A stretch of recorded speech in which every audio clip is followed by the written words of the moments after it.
Hey guys, how are you? Taipei here again. Uh, so today we're going to be learning how you can make vocal shops, stuff like this. Let me play this short sample for you.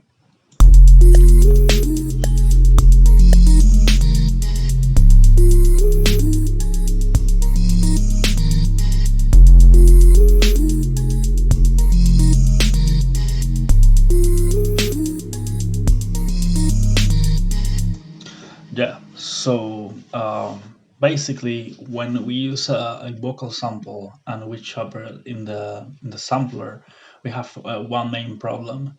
Okay, so let's take this audio for instance and kind of like do what I'm telling you guys. So if you slice the multi-sample to using the onset, for instance, um, the problem is that for this particular keys distribution, we are locked at the pitch the sample has at that specific part, and we are not able to change the pitch in the piano roll unless we somehow automate any transposition or pitch here in the sample in the sampler. So it's the same for the drum machine. It's the same result. It's going to shop the sample, and you're going to be locked with the pitch that a specific part that the sample has. But it won't be super great to control the pitch variation inside the piano roll. So when you're writing your melody, you can use whatever to fine tune the pitch of the sample, or not necessarily change the pitch, but change the part that goes with the note. So, for instance, if you open this tab here, this little tab, which usually only shows the velocity, but if we change to any of these parameters, these are the MP expressions like timbre and pressure. There's also gain and panning.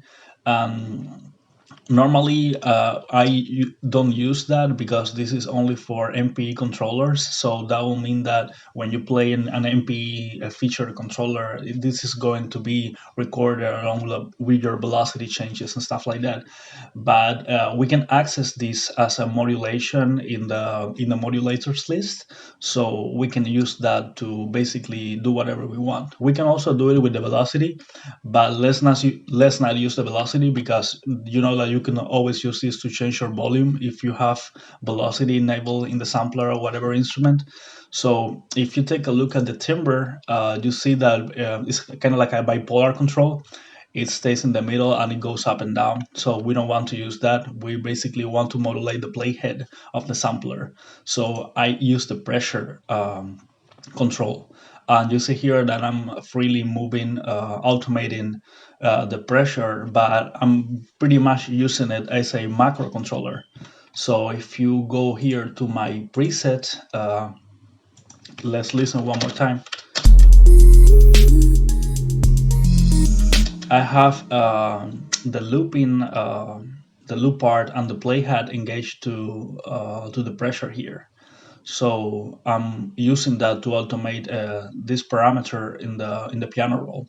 And the other thing that I have here is a key tracking enable for the high pass filter, so I get rid of the low end when I'm playing that. Um, so yeah, let's try to kind of like reveal this stuff. I'm going to copy these instruments over here. Sure, let me use the sampler again, but let me delete this stuff. Have this one. So slowly 做紫色，做紫色。Let me try to use this one. I don't want to shop anything. I just basically want to load a new sampler. I want to drop this one in, and what I want to do is to add my expressions and map the pressure to the playhead. I'm not going to use the loop in this one for now. So now I have my new vocal shot part, and now I can program something for it. So let me loop this part.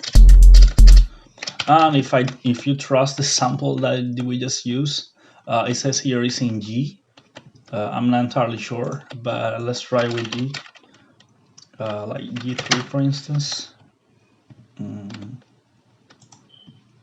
You see here at the beginning of the sample, this part was pretty silent. So let me try and move the playhead a little bit. Towards the sun. Towards, So something towards, simple. towards, towards, towards, towards, And now that I have control of the pressure here, which is pretty much the playback, I can kind of like mess around with it.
Yeah, something like that. That will do the trick for now.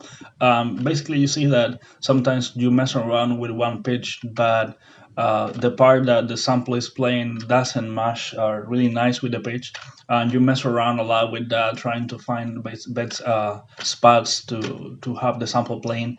And this is, to me personally, one quick way to do it.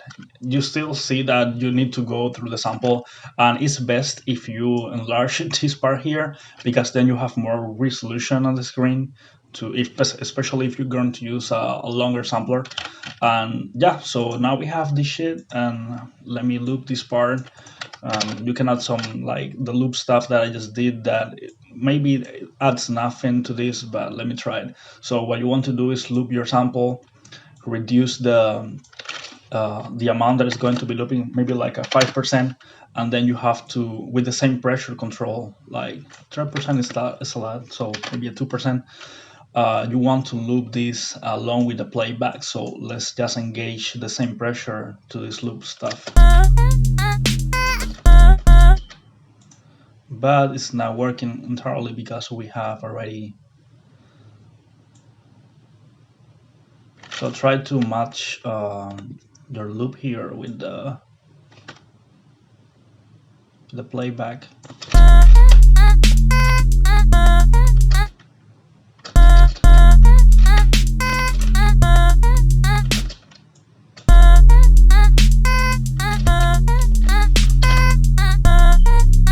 Now it's not working nicely in the sampler as it did in the other one, so let me. I'm not going to loop anything here.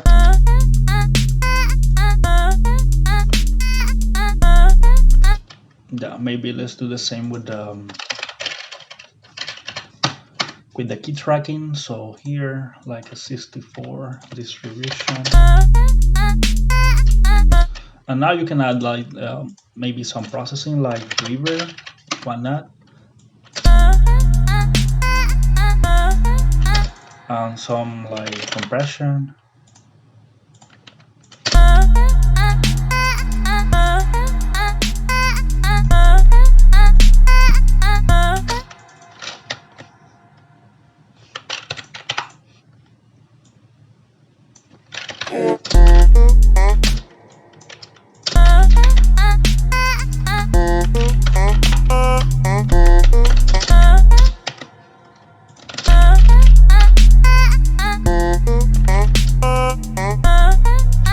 Yeah, something like that. So you get the idea of how this may work in your production.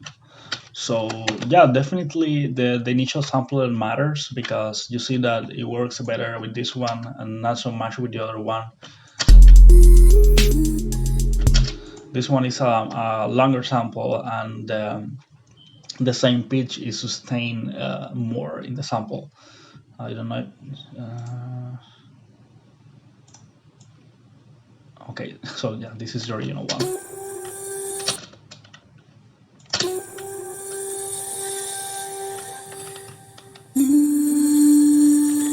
Yeah, so this is a classical sample that you can use to vocal chop. It sustains the loop a lot.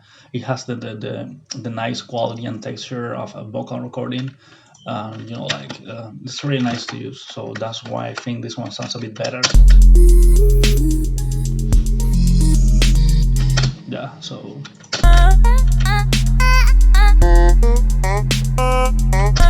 hope this is somehow useful to you guys.